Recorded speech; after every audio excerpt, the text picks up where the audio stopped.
Sama aku Nuha. Terima kasih buat teman-teman yang udah bantu like, share, dan subscribe channel ini. Mudah-mudahan kami selalu bisa menyuguhkan video yang menarik dan juga informatif untuk teman-teman semuanya. Hari ini aku lagi ada di GBK. Baru aja selesai jogging.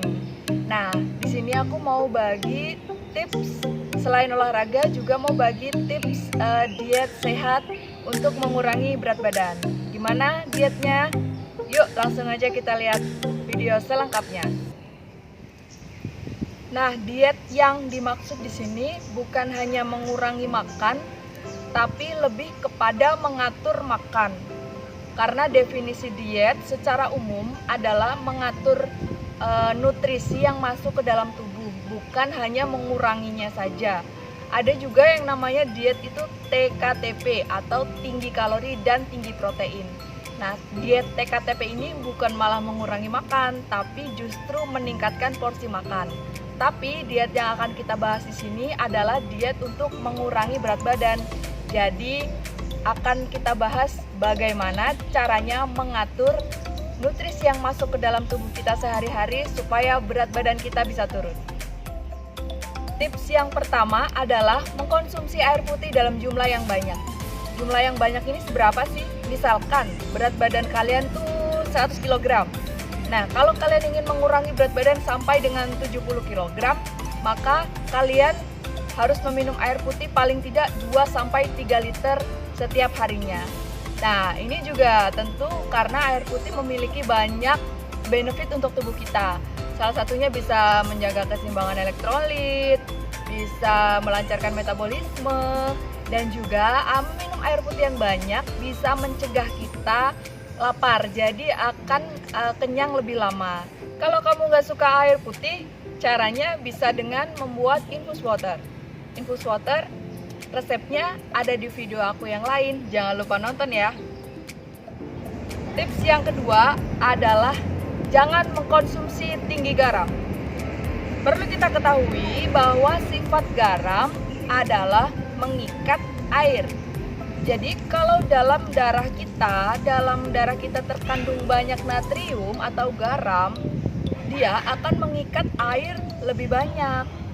Jadi akan meningkatkan resiko terjadinya hipertensi. Dan kalau air dalam tubuh kita banyak, kita bukannya semakin kurus, malah kita terlihat semakin gemuk karena kadar air dalam badan kita itu terlalu banyak.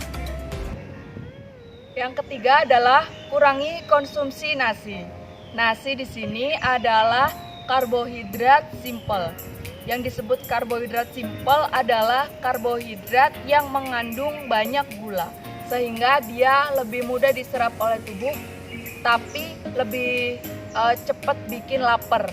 Sedangkan dalam kondisi diet, kita sebaiknya mengkonsumsi karbohidrat kompleks.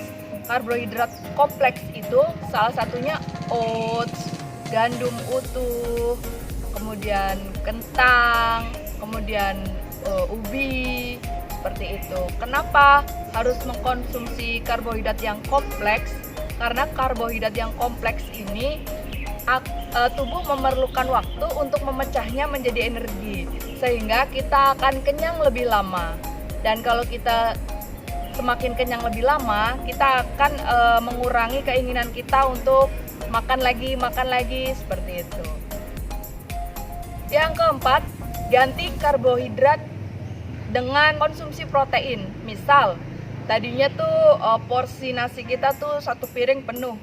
Kita kurangi karbohidratnya, nasinya dikurangi setengah, sedangkan setengahnya lagi kita konsumsi makanan yang tinggi protein. Contohnya seperti putih telur ya. Misal sekali mengkonsumsi putih telur itu adalah 3 sampai dengan 4 butir putih telur.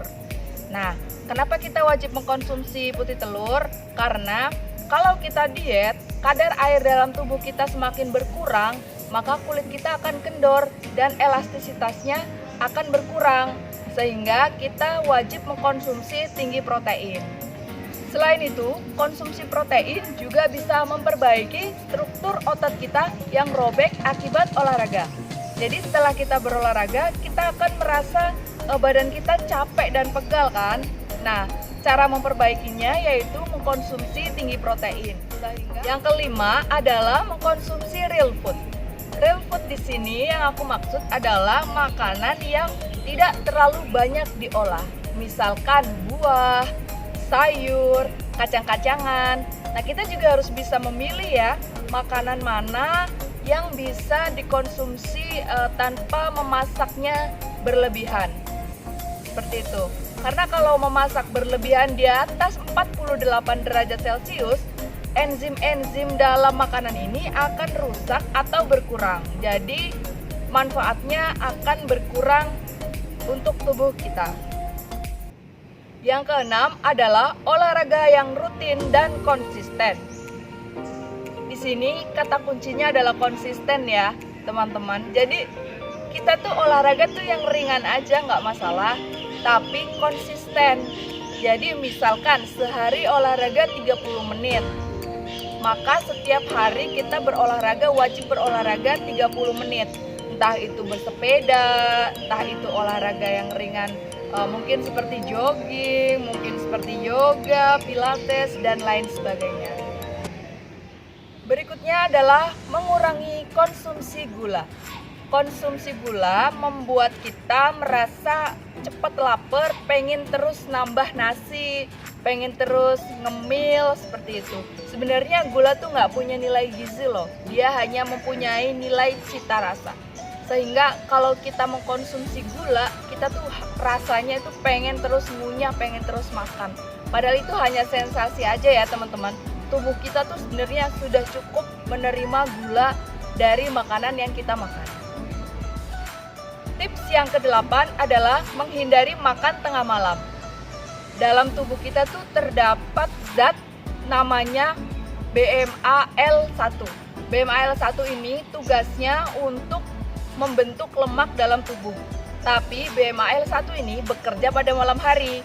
Kalau kita makan di malam hari, artinya kita memerintahkan BMAL1 ini untuk membuat lemak dan menimbun lemak dalam badan kita.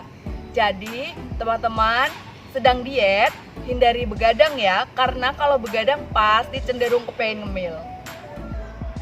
Tips yang terakhir yaitu membuat goals. Jadi yang namanya diet ini nggak bisa instan ya teman-teman. Yang namanya diet itu harus bertahap.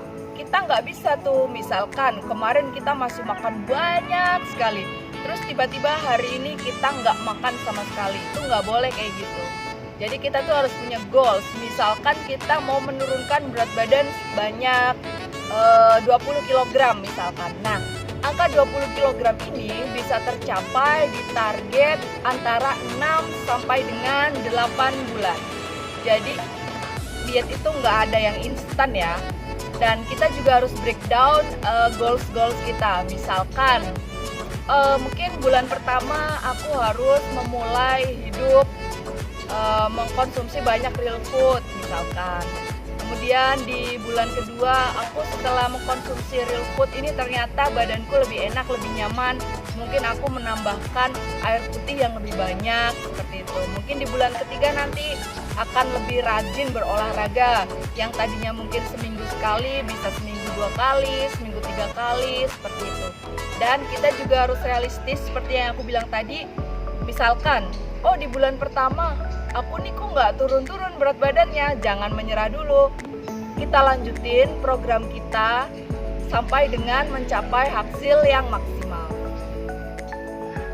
Jika hal yang di atas tadi udah teman-teman lakuin semuanya, teman-teman bersabar ya, mohon bersabar karena diet yang kita lakukan ini adalah tanpa obat. Saya yakin kalau teman-teman konsisten pasti bisa menurunkan berat badan sampai dengan berat badan ideal yang teman-teman inginkan. Oke, jangan lupa ya, saat kita menjalani diet ini tuh kita tuh harus enjoy aja. Jangan terlalu terburu-buru, nikmatin aja prosesnya. Mudah-mudahan teman-teman bisa mendapatkan berat badan ideal seperti yang teman-teman inginkan. Nah, jangan lupa juga kita harus tetap self love. Jadi harus tetap mencintai diri kita sendiri. kita jangan, jadi diet yang kita lakukan ini nggak boleh nyiksa ya. Misalkan teman-teman kita makan banyak banget gitu saat jamuan pesta. Nah, kita makan apa? Ya kita boleh menikmatinya, tapi dengan porsi yang sewajarnya. Seperti itu. Oke, gitu aja teman-teman. Tips ringan dari aku untuk memulai diet menurunkan berat badan dengan cara yang sehat tanpa obat-obatan pelangsing. Oke teman-teman, terima kasih telah menyaksikan video ini. Jangan lupa like, share, dan subscribe channel ini. Dukung kami terus supaya kami bisa menyajikan konten yang menarik dan juga informatif untuk teman-teman semuanya. Terima kasih.